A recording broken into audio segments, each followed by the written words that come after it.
Então, continuando a nossa aula sobre fluidos, a gente acabou de ver como a pressão variava na medida que a gente se aprofundava num fluido, né? Ou de outra forma, né? Que a diferença de pressão, na medida que a gente ia se aprofundando num fluido, dependia da densidade do fluido, da gravidade e da diferença de altura entre os dois pontos que a gente estava considerando, né? Ou se aqui tem uma pressão P2 e aqui P1, que a pressão P2 era P1, mais essa diferença, a diferença da coluna de fluido. O que a gente vai falar agora é o princípio de Pascal, que diz o seguinte: o princípio de Pascal diz que uma diferença de pressão aplicada num fluido se propaga integralmente a todos os pontos do fluido, né? Então, isso quer dizer que se eu tenho um certo fluido e eu aplico um aumento de pressão num ponto, né? Digamos que esse fluido está confinado. Se eu aplico um aumento de pressão num ponto, esse aumento de pressão vai se propagar para todos os pontos do fluido. Se eu vier aqui na sala de aula e abrir a porta abruptamente, as cortinas vão se mexer, né? O que eu estou provocando? Eu estou provocando uma diferença de pressão na porta, né? Essa diferença de pressão que eu provoco ao abrir a porta se propaga através do fluido, nesse caso o ar, até que chega nas cortinas, né? Essa velocidade de propagação dessa perturbação no fluido é o que a gente conhece como velocidade do som, né? Ou velocidade das ondas mecânicas, né? Então, o que o princípio de Pascal está nos dizendo, que pela própria natureza do fluido, pelo fato dele não ter uma estrutura rígida, mas que as moléculas são todas mais ou menos livres, né? Na medida que eu aplico, faço um aumento de energia ou de pressão num ponto, essas moléculas vão se adaptar a essa mudança que eu fiz e rapidamente transferir esse aumento de pressão, essa mudança de energia para os vizinhos. Isso vai ocorrer em todo o fluido, né?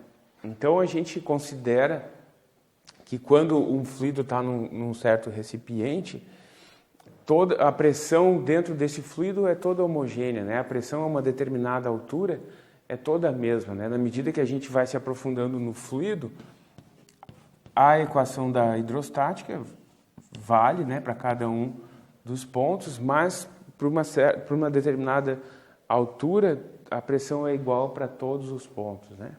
Isso tem uma aplicação muito importante num mecanismo conhecido como prensa hidráulica ou macaco hidráulico, né, que é o seguinte, né? Imagina que a gente tem um dispositivo construído da seguinte forma, né? Eu tenho uma tubulação, aqui tem um êmbolo com um certo diâmetro, né, ou com uma certa área, digamos assim. Aqui tem um outro êmbolo maior, com uma outra área, né? E todo esse interior da tubulação está preenchido com um fluido que a gente vai considerar incompressível, né? Que não pode ser comprimido, que a densidade é sempre a mesma. Então, se eu aplico uma determinada força nesse êmbolo, essa força vai implicar numa diferença de pressão nessa região, que vai se propagar por todo o fluido, vai significar uma diferença de pressão nessa região, vai surgir uma força aqui, né? Então, pensando no princípio de Pascal, né, está dizendo que a pressão, ou uma diferença de pressão dentro de um fluido se propaga para todos os pontos do fluido, e ainda mais se a gente pensa na equação da hidrostática, a pressão aqui em todos os níveis é a mesma. Aqui uma pressão, aqui outra, aqui outra. Então, se eu penso nesse nível aqui, imediatamente embaixo do êmbolo, eu tenho que a pressão de um lado, né, é igual à pressão de outro lado. Vou chamar de P minúsculo e P maiúsculo, né? Como eu estou chamando as letras minúsculas esse lado, as letras maiúsculas o outro lado. Então eu posso dizer que a pressão aqui desse lado é igual à pressão desse lado. E pela definição de pressão, força sobre área, eu posso escrever a seguinte relação. E isso me dá uma relação entre as forças, né? A relação entre as forças é igual à relação entre as áreas. O que significa isso? Significa que se a área desse êmbolo, né? Eu estou pensando isso como um êmbolo cilíndrico, né, que está se movendo dentro da tubulação, se a área desse êmbolo é 10 vezes maior que a desse, a força que vai surgir aqui é 10 vezes maior que essa. Então, esse dispositivo nos traz uma vantagem mecânica considerável, né? Eu consigo produzir uma força muito grande aplicando uma força muito pequena, né? E a relação está dada, a amplificação da força está dada por essa relação, né?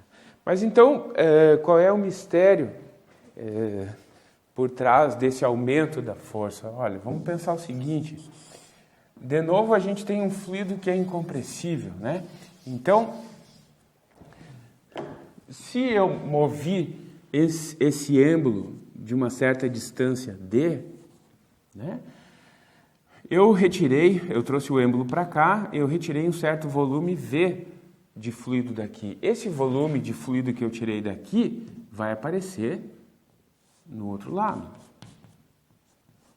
Na medida que esse outro êmbolo vai se deslocar de uma distância D maiúscula. Como o fluido é incompressível e não tem acréscimo nem decréscimo de fluido na tubulação, o volume que sai de um lado, né, aqui o outro volume V maiúsculo, o volume de fluido que sai de um lado é exatamente o volume de fluido que aparece do outro lado. E como que eu posso calcular esse volume? Simplesmente multiplicando o deslocamento pela área, né? Então, de um lado, do outro lado. Então, assim, eu obtenho que a relação entre os deslocamentos é a relação inversa entre as áreas, né? Esse deslocamento corresponde a essa área, esse deslocamento corresponde a essa área. O que significa que se a área desse êmbolo é 10 vezes menor que a dessa, esse êmbolo vai se mover 10 vezes menos, né? E isso... Então, o que o dispositivo faz? Ao manter a mesma pressão de um lado e do outro, porque eu aumentei a área, a força vai ser aumentada na mesma proporção, mas o deslocamento do êmbolo vai ser reduzido também na mesma proporção. E daí seria interessante a gente pensar no trabalho que é feito de um lado e do outro, né? Então, o trabalho de um lado, pensando que as forças são constantes, só para simplificar o nosso argumento, né? Força vezes deslocamento, o trabalho do outro lado, força vezes deslocamento. Mas então, se a gente usa as relações que estão no lado direito do quadro, né? A gente tem que essa força, né, é A sobre A vezes essa, e esse deslocamento é A sobre A vezes esse deslocamento. De maneira que eu acabo com isso, ou seja, o trabalho de um lado é igual ao trabalho do outro lado, como não poderia deixar de ser, uma vez que a gente está considerando um sistema em que a energia é conservada, né? Então, esses dispositivos são muito usados, né? Essas são as relações básicas da amplificação da força e da redução do deslocamento, né? Esses dispositivos são muito usados, por exemplo, em máquinas que precisam produzir uma força muito grande, né? Um exemplo são as máquinas de terraplanagem ou de movimentação de terreno, né? Por exemplo, as retroescavadeiras, né? Vou tentar desenhar simplificadamente, né? Uma máquina de terraplanagem, se eu conseguir desenhar, é uma coisa assim. E se vocês prestarem atenção na próxima vez que virem uma, existe um atuador aqui, né? Uma espécie de um cilindro conectado aqui e saindo uma mangueira que vai até o motor, né? Então, o que a gente tem aqui é basicamente uma aplicação do esquema que está desenhado aqui, né? Eu tenho mangueira que se conecta no cilindro, que mexe um êmbolo que está conectado ao atuador que vai mexer o braço do trator. Então, o que se faz na prática, se liga essa mangueira a uma bomba de óleo, né? Que então injeta óleo aqui dentro e a multiplicação da força vai ser essa área em proporção com essa área. Então, com uma relativa baixa pressão de óleo na bomba, eu consigo gerar uma força muito grande lá no extremo do cilindro. Na prática, muitos desses atuadores hidráulicos, como eles se chamam, são construídos assim, né? Aqui eu tenho um selo, aqui o êmbolo, aqui está o atuador, que vai ligado ao braço, e eu conecto duas mangueiras ligadas em bombas diferentes ou ligadas à mesma bomba com algum registro. Se eu quero que o atuador vá para lá, eu encho esse volume com o fluido. Se eu quero que ele volte, eu encho esse volume com o fluido. Então eu consigo ter a força agindo num sentido e no outro, que é o que faz com que o braço dessas máquinas se movimente para cima e para baixo, para frente e para trás, e assim por diante, né?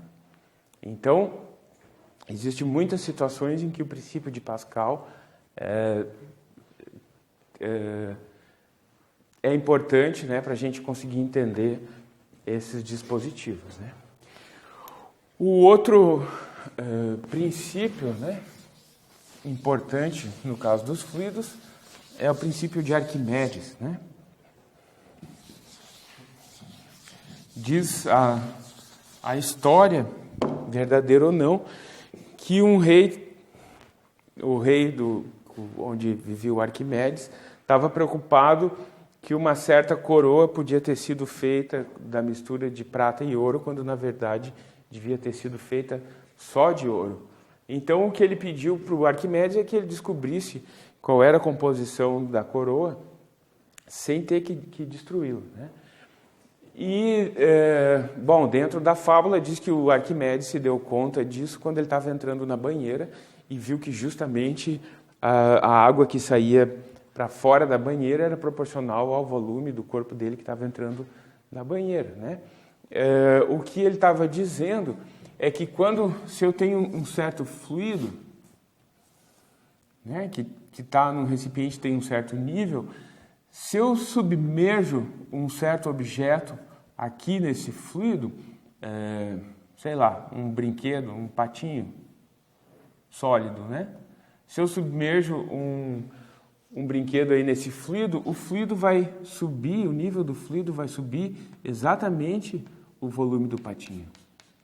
Por que isso é importante nesse caso? Porque o volume de muitas peças é muito difícil de medir, né? O volume de uma coisa irregular é muito difícil de medir, em geral, né?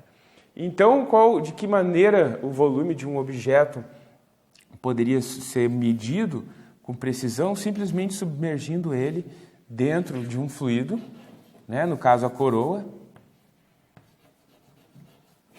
e vendo quanto que subia o nível do fluido. E daí, por uma graduação aqui no recipiente, por exemplo, eu poderia descobrir qual era o volume dessa coroa. E o volume dessa coroa é fundamental para se calcular a densidade, né? Então, uma vez que eu tenho o volume e a massa da coroa, eu posso calcular a densidade e ver se essa densidade está mais perto daquela do ouro, ou mais perto daquela da prata, ou se é um valor médio entre as duas coisas, o que, no caso, estaria indicando que existe uma parcela de prata dentro da coroa que não deveria. Mas o Arquimedes foi além ainda, né? O que ficou conhecido como o princípio de Arquimedes é a gente se dar conta do que dá origem ao empuxo, né? Que é a força que surge quando a gente tenta colocar um objeto dentro da água, né? Dentro de um fluido. Imagina de novo que eu tenho um tanque e eu tenho uma bola de futebol e eu tento submergir essa bola, né? Enquanto eu estou segurando a bola fora do fluido, eu estou sentindo a força-peso dessa bola. Mas na medida que eu tento colocar a bola dentro do fluido, imediatamente eu noto que surge uma força no sentido contrário, né? No sentido de expulsar a bola de dentro do fluido. E da onde que surge essa força? Desculpa. Essa força surge porque na medida que eu estou tentando introduzir a bola dentro do fluido, eu estou tirando espaço do fluido e daí o fluido vai subir um pouco, né? E então, cada vez que eu vou colocando a bola mais dentro do fluido, mais o fluido vai subindo e vai começar uma disputa entre o peso do fluido, que está tentando descer, e o peso da bola. De maneira que vai chegar um ponto em que a quantidade de fluido, o fluido subiu demais, a bola desceu muito, daí o fluido desce, a bola sobe, até que os dois entram no equilíbrio. E o que o Arquimedes se deu conta é que justamente quanto de fluido que tinha que ser deslocado para sustentar a bola é exatamente a quantidade de fluido que tenha o mesmo peso que a bola. Então, nesse caso aqui em que a bola está flutuando, imagina que eu tenho, vamos olhar em perspectiva, esse fluido. Imagina que eu desloquei a bola, que a bola deslocou essa quantidade de fluido. Né? Eu estou pensando como se a bola tivesse feito um buraco no fluido. Se eu largo a bola e ela fica em equilíbrio em cima desse fluido, quanto de fluido que saiu daqui? Exatamente a quantidade de fluido necessária para equilibrar a bola. Vou botar aqui de maneira ilustrativa. Se eu colocasse aquela quantidade de fluido que saiu dali, né, aquele buraco, essa quantidade de fluido, se eu colocasse aqui, ia ter exatamente o mesmo peso que a bola. Então, o que o princípio de Arquimedes diz é que a força de empuxo,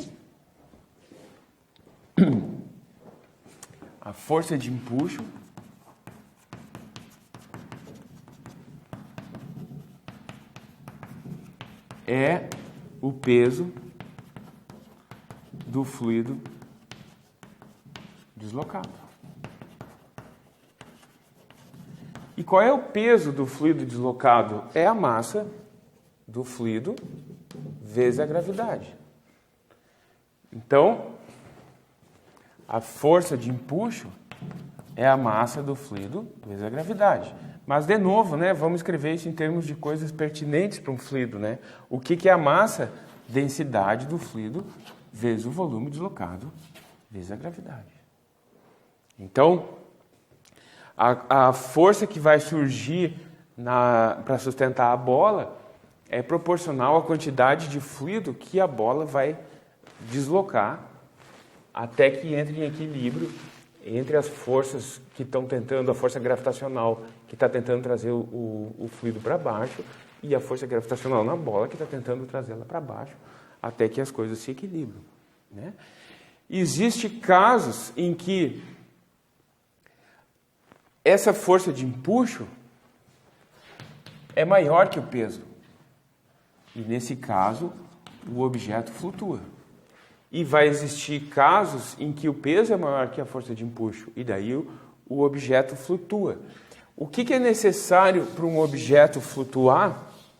Vamos pensar no limite, né? Se eu tenho um objeto imerso no fluido, tá? Se ele está estático no meio do fluido, se ele está em equilíbrio no meio do fluido, significa que a massa do objeto, ou que o peso do objeto é igual à força de empuxo, né?